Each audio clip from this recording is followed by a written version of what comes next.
Sveicināti Tele2 Ziemassvētku tirdziņā.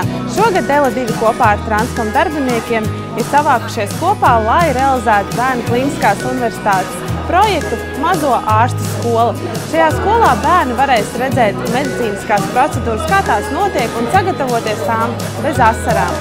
Darot prieku citiem, mēs darām priecīgākus bērnus, un Tele2 ar Transkom šogad noteikti iepriecinās arī mazos Bērnu Kliniskās universitātes pacientus. Paldies!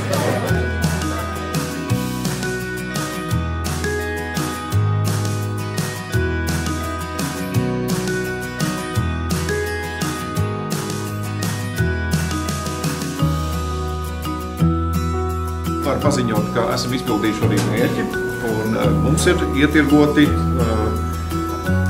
šajās dažās stundās 2315 eiro.